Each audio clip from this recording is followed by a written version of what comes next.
श्री स्वामी समर्थ. जय जय स्वामी समर्थ. तुम्हा सर्वांचं पुन्हा एकदा अगदी मनापासून आपल्या या नवीन व्हिडिओमध्ये मी स्वागत करते.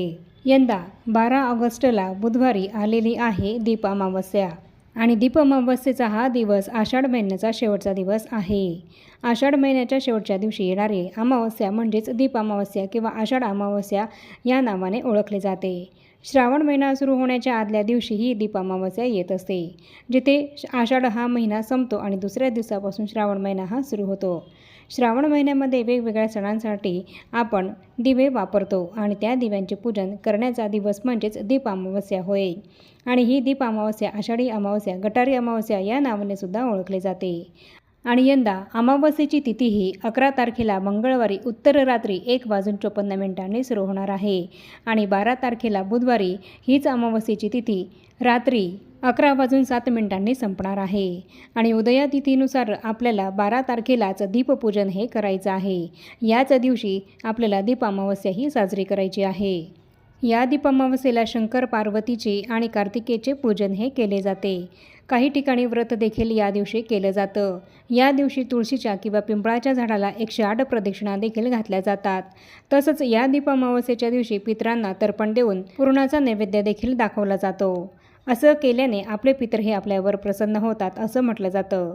गरुड पुराणानुसार जर आषाढ अमावस्येचं व्रत आपण केलं, पूजा केली तर आपल्याला सर्व प्रकारच्या दोषापासून मुक्ती मिळते. या दिवशी दानधर्म देखील केला जातो.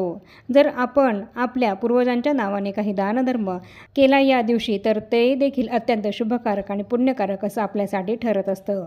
या दिवशी आपण व्रत केल्याने किंवा उपवास ठेवल्याने आपल्या पूर्वजांच्या आत्म्याला शांती लाभते असं देखील म्हटलं जातं आणि आपल्या पूर्वजांचा आशीर्वाद हा आपल्याला प्राप्त होतो. त्याचप्रमाणे या दिवशी तुळशी, पिंपळ, केळी, लिंबू या झाडांची रोपटी देखील लावणं हे अत्यंत शुभकारक मानलं जातं. यामुळे आपल्याला असलेला ग्रहदोष हा शांत होतो. आणि तसंच या दिवशी माशांना पीठ देखील म्हणजेच पिठाचे गोळे देखील खायला घातले तर हे सुद्धा आपल्यासाठी अत्यंत लाभदायक ठरत असतं. यामुळे सुद्धा आपल्या पितरांचा आशीर्वाद हा आपल्याला मिळत असतो. दीप अमावस्येला जर आपण काही उपाय केले तर त्याचे अनंत पटीने पुण्यफळ हे आपल्याला मिळत असतं.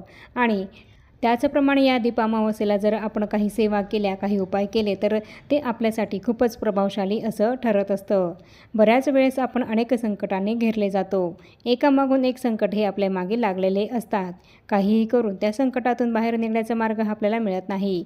मुलांचे विवाह हे सुद्धा काही जुळून येत नाही किंवा मुलांच्या प्रगतीमध्ये, त्यांच्या शिक्षणामध्ये, करिअरमध्ये अनेक अडथळे हे निर्माण होतात किंवा संतती न होणं, तसंच घरामध्ये गरिबी, दारिद्र्य असणं, घरामध्ये लक्ष्मी माता न टिकणं, खूप कष्ट मेहनत करून सुद्धा आपल्या घराची प्रगती न होणं, घरामध्ये सतत कटकटी, भांडणं, वादविवाद होणं यासारखे अनेक समस्या, अनेक संकट हे आपल्यासमोर कायम येतच असतात. तर या सर्व समस्या आपल्याला आपल्या घरामध्ये पितृदोष हा असल्यामुळे नेहमी वारंवार आपल्यासमोर येत असतात. आपल्या घरामध्ये असलेल्या पितृदोषामुळे यासारख्या सर्व समस्यांना आपल्याला वारंवार सामोरे जावे लागते. तर हा पितृदोष नष्ट व्हावा यासाठीच, या पितृदोषापासून आपल्याला मुक्तता मिळावी यासाठीच या दीप अमावस्येला आपल्याला एक उपाय हा आपल्या पितरांसाठी करायचा आहे. अमावस्येच्या तिथीला आपले पितर हे आपल्या पृथ्वीतलावर येत असतात असं म्हटलं जातं. आणि अशाच अमावस्येच्या तिथीला जर आपण आपल्या पितरांच्या सद्गतीसाठी, त्यांना मोक्ष मिळावा यासाठी, त्यांना प्रसन्न करण्यासाठी काही उपाय जर केला तर यामुळे आपले पितर हे आपल्यावर संतुष्ट होतील आणि आपल्याला भरभरून आशीर्वाद देतील. आणि त्यांनी दिलेल्या आशीर्वादामुळेच आपल्या संपूर्ण घराची भरभरून प्रगती होईल.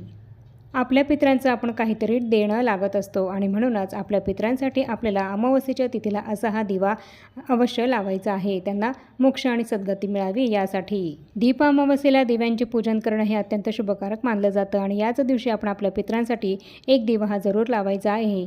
यामुळे आपल्या पितरांना सद्गती मिळेल आणि आपली पितृदोषापासून मुक्तता होईल. आपल्या पितरांचा आशीर्वाद हा आपल्याला मिळेल आणि आपल्या आयुष्यामध्ये प्रत्येक कामामध्ये आपल्याला यश मिळेल. प्रत्येक कामात आपली प्रगती होत जाईल. ज्याप्रमाणे आपण आपल्या गुरूंची, आपल्या कुलदेवीची आणि आपल्या कुलदेवतेची सेवा करत असतो, पूजा करत असतो, त्याचप्रमाणे आपल्याला आपल्या पितरांची सुद्धा पूजा करणं तितकंच महत्त्वपूर्ण मानलं गेलं आहे. आपण देवांची सेवा केली, पूजा केली, पण जर आपण आपल्या पितरांची सेवा केलीच नाही तर आपल्या आयुष्यामध्ये अनेक समस्या या निर्माण होत असतात आणि त्यातून बाहेर निघण्याचा मार्ग हा आपल्याला काही मिळत नाही. आपले पितर हे जर आपल्यावर संतुष्ट नसतील तर आपल्याला कोणत्याही कामामध्ये यशसुद्धा मिळत नाही.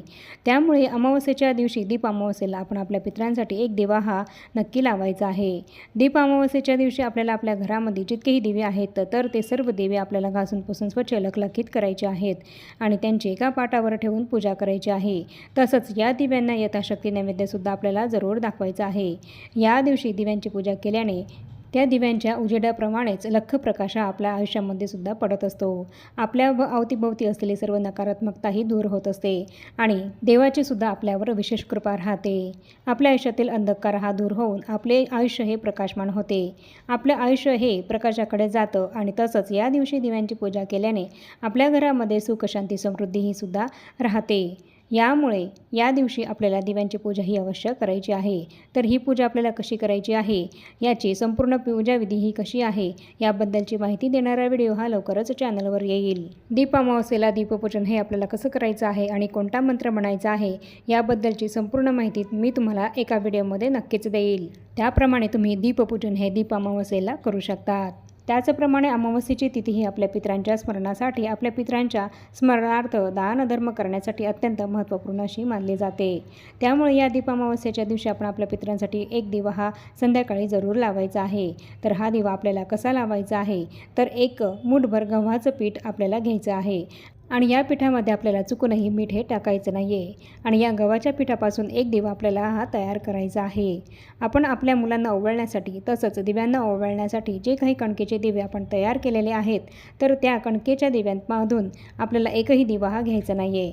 तर आपल्या पितरांसाठी एक स्वतंत्र वेगळा कणकेचा दिवा हा आपल्याला तयार करायचा आहे आणि गव्हाच्या पिठापासून एकच दिवा तयार होईल इतकंच पीठ आपल्याला घ्यायचं आहे आणि त्यापासून एक मुखी दिवा हा आपल्याला तयार करायचा आहे आणि या दिव्यामध्ये आपल्याला मोहरीचं तेल टाकायचं आहे आणि एक त्यामध्ये लांबवात आपल्याला टाकायचे आहे आणि त्यानंतर हा दिवा आपल्याला आपल्या मुख्य प्रवेशद्वाराच्या बाहेर दक्षिण दिशेकडे तोंड करून ठेवायचा आहे आणि हा दिवा ठेवताना तो डायरेक्ट जमिनीवर आपल्याला तसाच ठेवायचा नाही आहे. तर त्या दिव्याखाली आपल्याला एखादं झाडाचं पान किंवा फुलांच्या पाकळ्या किंवा एखादा पुठ्ठा किंवा एखादी छोटीशी प्लेट डिश ही ठेवायची आहे आणि त्यावर हा दिवा आपल्याला ठेवायचा आहे.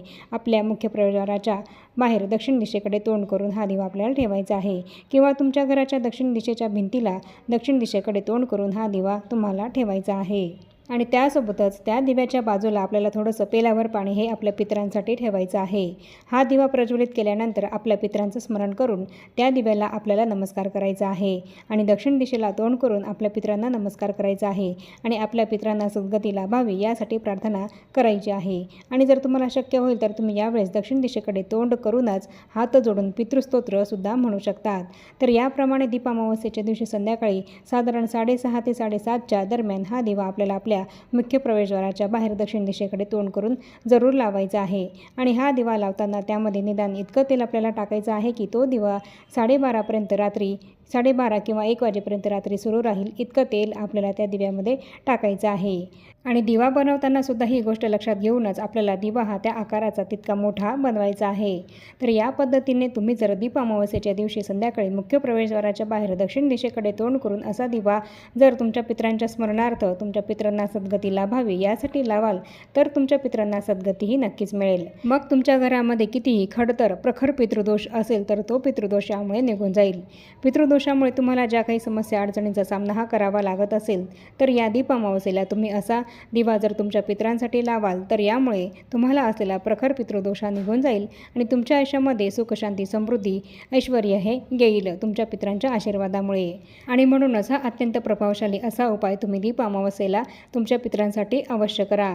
आणि हा उपाय तुम्ही दीप अमावस्येलाच नाही तर इथून पुढे प्रत्येक अमावस्येला सुद्धा करू शकतात. आणि हा जो दिवा आपण आपल्या मुख्य प्रवेशद्वाराच्या बाहेर लावलेला आहे तर तो रात्रभर आपल्याला तसाच तिथेच बाहेर ठेवायचा आहे आणि दुसऱ्या दिवशी आपलं स्नान झाल्यानंतर हा दिवा आपल्याला तिथून उचलायचा आहे आणि आपल्या घराच्या आजूबाजूला जिथे कुठे मोठं एखादं झाड असेल तर त्या झाडाखाली नेऊन हा दिवा आपल्याला ठेवायचा आहे. आणि जे काही पेलावर पाणी आपण या दिव्याच्या बाजूला ठेवलेलं होतं तर ते पाणी आपण आपल्या घराच्या बाहेर एखाद्या झाडाला टाकायचं आहे आणि यानंतर तो पेला आपण घासून पुसून स्वच्छ करून पुन्हा वापरू शकतो. तर अशा पद्धतीने आपल्या पितरांच्या स्मरणार्थ आपल्याला पितरांना सद्गती लाभावी याकरता दीप अमावस्येच्या दिवशी संध्याकाळी असा हा एक दिवा आपल्या पितरांसाठी लावायचा आहे. अत्यंत साधा, सोपा आणि तितकाच प्रभावी असा हा उपाय आपल्याला दीप अमावस्येला आपल्या पितरांसाठी अवश्य करायचाच आहे. तुम्ही सुद्धा हा उपाय अवश्य करून बघा. यामुळे तुम्हाला 100% पॉझिटिव्ह रिझल्ट हा नक्कीच मिळेल. पितृदोषामुळे जो काही त्रास तुम्हाला होत असेल तर तो त्रास तुमचा नक्की कमी होईल आणि म्हणून हा उपाय तुम्ही दीप अमावस्येला अवश्य करा. आणि आता या छोट्याशा माहितीसह आपण आपला आजचा हा व्हिडिओ इथेच थांबवूया आणि भेटूया पुन्हा अशाच नवीन एका माहितीपूर्ण आणि महत्त्वपूर्ण व्हिडिओसोबत. तोपर्यंत सर्वांना श्री स्वामी समर्थ.